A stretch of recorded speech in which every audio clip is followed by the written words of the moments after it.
Salut, quoi de neuf? C'est Aniwa, et je suis trop excité de partager avec vous la première partie du manhwa, My Contract Beast is a Chinese Pastoral Hound. L'histoire commence de façon inédite. Notre personnage principal, Hanzai, se tenait au milieu de la ville avec son petit chiot, tandis qu'un gars détruisait la ville, tuant des gens avec ses énormes créatures contractées. Il se sentait vraiment bien à faire ça.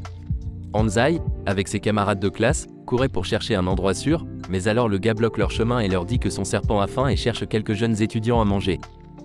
Le serpent géant bondit sur eux. Hanzai dit à tout le monde de courir dans des directions différentes. Il n'avait pas d'autre choix que de les retenir. Soudain, 3 lions géants apparaissent devant lui et d'un seul coup, il s'envole et s'écrase violemment sur des meubles. Il se lève. Ses camarades de classe le regardent mais décident d'informer le professeur de la situation. Même dans toute cette tension, Hanzai avait en fait un sourire sur son visage. Il était content qu'il n'y ait plus personne entre eux. Le gars avait un dragon rouge géant. Puis le petit chiot que Hanzai a commence à se transformer en autre chose. Le lion du gars l'attaque mais d'un seul coup de pied, Hanzai le met à terre aussi. Le corps du lion était sous ses pieds et le petit chiot était maintenant un grand chien féroce derrière lui.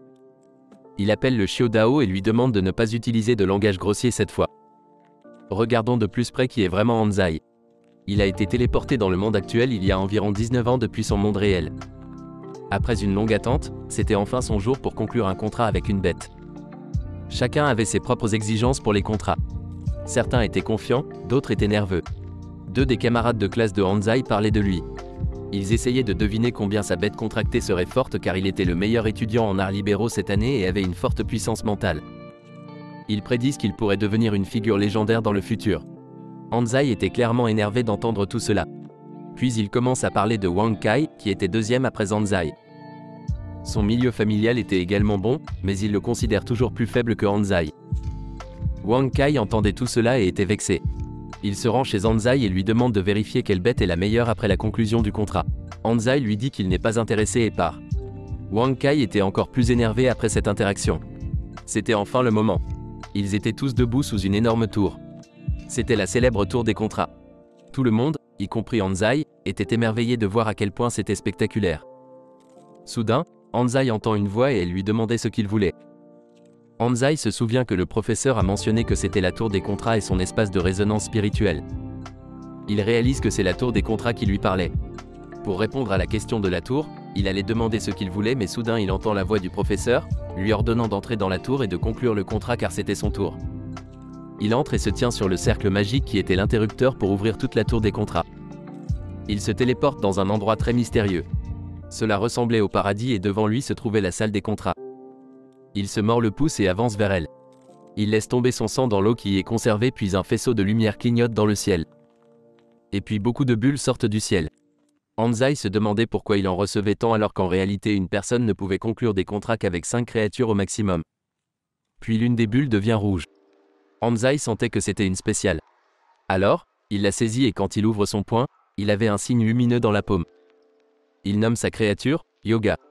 Ainsi, le contrat était enfin conclu. C'était la dernière étincelle pour que les gens se battent contre la nature. À l'origine, cette planète était un monde parallèle presque identique à la Terre. Mais il y a des décennies, le brouillard a commencé à recouvrir toute la planète. Depuis lors, les créatures restantes à l'exception des humains ont subi des mutations et l'espace pour les activités humaines a été considérablement réduit. Et ces créatures chassaient les humains.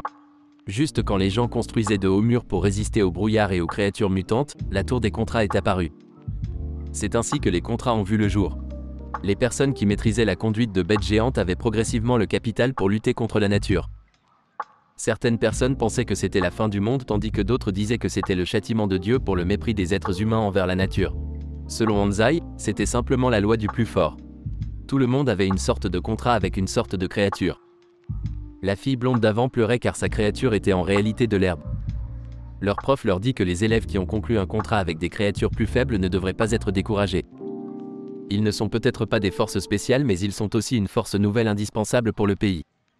Certains élèves lui demandent pourquoi ils concluent tous toujours des contrats avec des bêtes étrangères. Le prof leur crie que non seulement eux mais aussi les gens dans toute la Chine sont curieux de connaître la réponse à cela. Mais pour une raison quelconque, très peu de gens peuvent conclure des contrats avec des bêtes domestiques. De plus, de temps en temps, il y a une personne et une bête divine contractées au pays.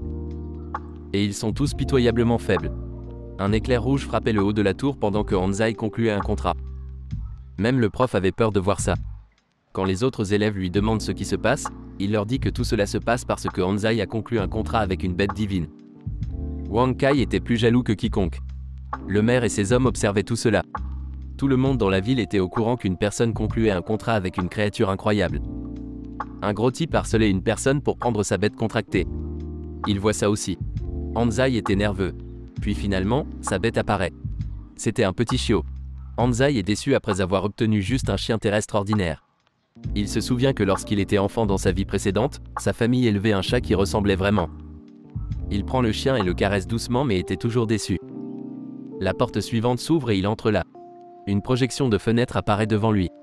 Elle le félicite pour avoir réussi à conclure un contrat avec Swallow, le chien divin.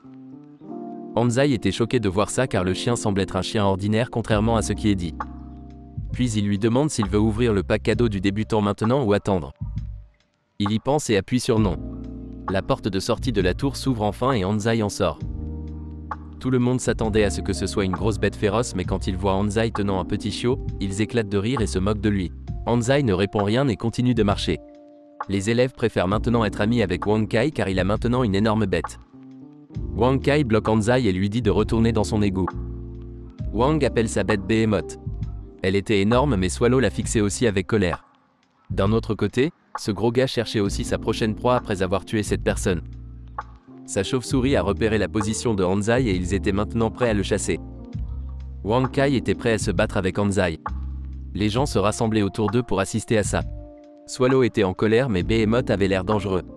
Il charge vers Hanzai. Swallow saute aussi de lui et des étincelles rouges sortaient de son corps. Behemoth essaie de le frapper avec sa griffe mais soudain quelque chose le frappe et il tombe. Personne ne voyait ce qui s'était passé. Wang Kai court vers lui et demande à Hanzai ce qu'il a fait à sa bête. Puis soudain leur prof arrive et termine le combat. Il dit à Wang Kai de ne pas être trop content de sa bête ou il n'arrivera à rien dans sa vie. Il tire les oreilles de Wang Kai et le gronde pour avoir utilisé la bête contractée si négligemment à cause de quoi elle est maintenant épuisée. Wang Kai s'excuse auprès de lui pour le dérangement. Hanzai demande à Swallow si c'est lui qui l'a fait. Swallow lui signale que non et commence à se rouler sur le sol. Puis Hanzai le prend dans ses bras et joue davantage avec lui. Les filles étaient impressionnées de voir à quel point Swallow était adorable. Elles demandent à Hanzai si elles peuvent le toucher. Hanzai leur offre volontiers de le faire. Alors, elles lui tapotent la tête et le serrent dans leurs bras.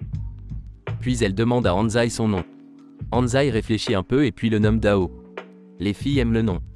Les yeux de Hanzai tombent sur la fille blonde avec sa petite plante. Ils échangent un sourire. Puis Hanzai vérifie les statistiques de Dao. Il découvre qu'il était une créature de grade SSS et qu'il avait 100% de loyauté. Puis des gens viennent voir leur professeur et lui demandent s'il se dérangerait s'il le prenait, lui et ses élèves, pendant quelques minutes. Le professeur les adresse respectueusement en tant que capitaine et leur demande pourquoi ils étaient là. Ils lui disent qu'ils ont tous été attirés par la vision de la tour noire du contrat. Le capitaine Zhang leur demande de parler aux élèves un par un après la fin du service. Comme ils le font les années précédentes, mais à la fin, Zhang le convainc de leur prêter quelques étudiants. Le prof explique à tous les étudiants que les 4 devant eux sont les capitaines responsables du groupe de guerre stationné à l'académie. Capitaine Zhang, Capitaine Xiao et leurs 2 équipes adjointes. Il leur dit qu'ils sont là pour sélectionner des joueurs clés pour leurs équipes. Alors, ils doivent réfléchir soigneusement et ne pas prendre de décisions à la légère. Ainsi, après avoir obtenu la permission, ils commencent à recruter. Le capitaine Zhang appelle la fille blonde en premier et lui demande de rejoindre leur 2e équipe de recherche. La fille est confuse. Elle essaie d'expliquer au capitaine Xiao que sa créature n'est qu'une herbe, mais Xiao lui dit qu'elle la veut à tout prix et une tentacule semblable à un serpent sort d'elle et attaque la fille.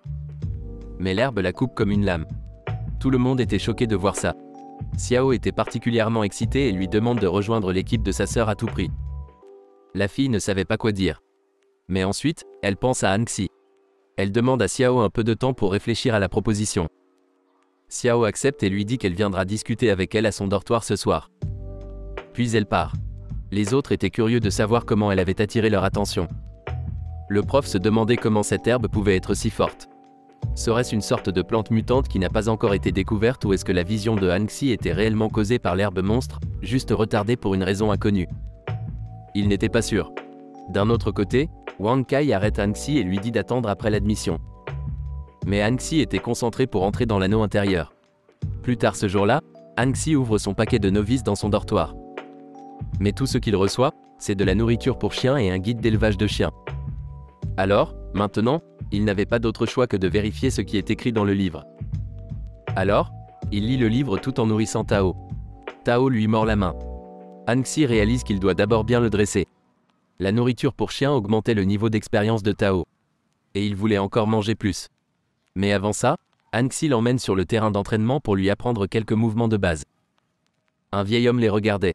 Il le trouve intéressant car il était là pour un entraînement de base par lui-même contrairement aux autres avant le début de l'école. Han-Xi apprend à Tao à nager, à courir sur le tapis de course, à soulever des poids et d'autres trucs de base. Puis ils prennent tous les deux une douche. Han-Xi vérifie ses propres stats pour voir à quel point il est fort maintenant et il est surpris de voir les résultats.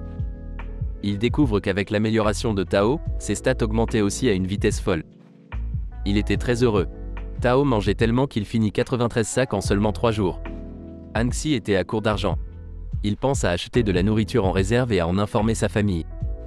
Il y avait des cabines téléphoniques et la communication n'était possible maintenant qu'à travers ça à cause du brouillard qui couvre la moitié du monde. Il était sur le point de décrocher le téléphone quand il entend 3 personnes parler de lui. Leur poche était remplie d'argent. Il cherchait Han-Xi. Han-Xi va vers lui et lui demande pourquoi il le cherche. Léao lui dit que c'est à cause de sa sœur. Qu'elle était inquiète de ne pas avoir de ses nouvelles pendant une journée et qu'elle s'était faufilée pour l'attendre dans la ruelle derrière. Après avoir dit ça, ils partent. Han-Xi en doute car elle était trop petite pour venir seule. Il se demande si c'est Wang qui essaie de se venger mais comme il était maintenant très fort, il n'avait pas peur. Ainsi, il entre dans la ruelle. Dès qu'il entre, la grosse chauve-souris essaie de l'attaquer. Il l'évite mais derrière lui se trouve ce gros méchant. Il se demande pourquoi sa bête est un petit chien sale. Il ordonne à sa chauve-souris de tuer Han-Xi et d'épargner Tao. La chauve-souris libère ses ondes sonores. Han-Xi se bouche les oreilles et ne peut pas bouger. L'homme était heureux que, après avoir attrapé le chien, l'homme en noir le recruterait. Mais tout à coup, une aura rouge sort de Tao et prend la forme d'un grand chien. D'un autre côté, Han-Xi attrape la chauve-souris et la frappe contre le mur. L'homme commence aussi à saigner. Han-Xi le traite de faible.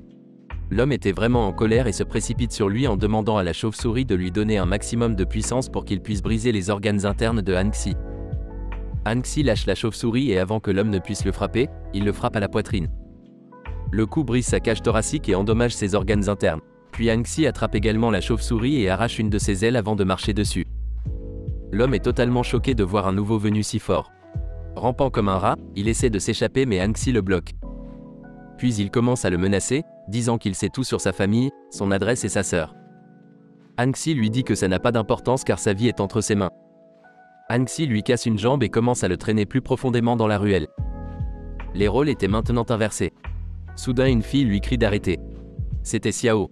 Son serpent rouge sifflait juste sur ses épaules. Han-Xi essaie de lui expliquer qu'il a été amené là par lui. L'homme lui demande de l'aide. Mais Xiao commence à lui demander pourquoi il a amené un nouvel étudiant dans une ruelle. Était-ce pour lui voler sa bête contractée? Dès que l'homme touche sa jambe, son corps commence à se pétrifier. Xiao lui dit qu'ils n'ont pas de place pour des déchets comme lui et brise sa tête d'un coup de pied. Xiao dit à Han-Xi que comme ce n'était pas de sa faute. Le sujet se termine maintenant.